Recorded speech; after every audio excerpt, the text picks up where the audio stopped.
The time traveller, for so it will be convenient to speak of him, was expounding a recondite matter to us.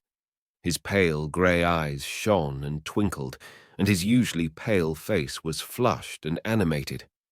The fire burnt brightly, and the soft radiance of the incandescent lights in the lilies of silver caught the bubbles that flashed and passed in our glasses.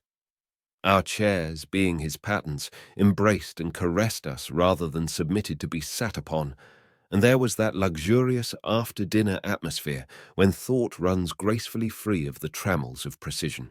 And he put it to us in this way, marking the points with a lean forefinger, as we sat and lazily admired his earnestness over this new paradox, as we thought it, and his fecundity. You must follow me carefully. I shall have to controvert one or two ideas that are almost universally accepted. The geometry, for instance, they taught you at school is founded on a misconception. "Is not that rather a large thing to expect us to begin upon?" said Philby, an argumentative person with red hair. "I do not mean to ask you to accept anything without reasonable ground for it. You will soon admit as much as I need from you. You know, of course, that a mathematical line, a line of thickness nil, has no real existence. They taught you that. Neither has a mathematical plane. These things are mere abstractions." "That is all right," said the psychologist.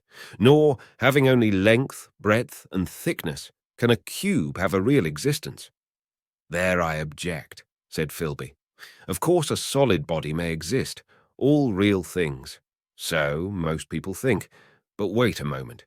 Can an instantaneous cube exist?" "Don't follow you," said Philby.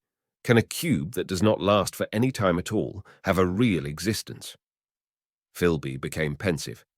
"Clearly," the time traveller proceeded, "any real body must have extension in 4 directions. It must have length, breadth, thickness, and duration.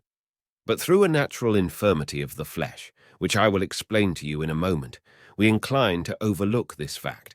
There are really 4 dimensions, 3 which we call the 3 planes of space, and a 4th, time.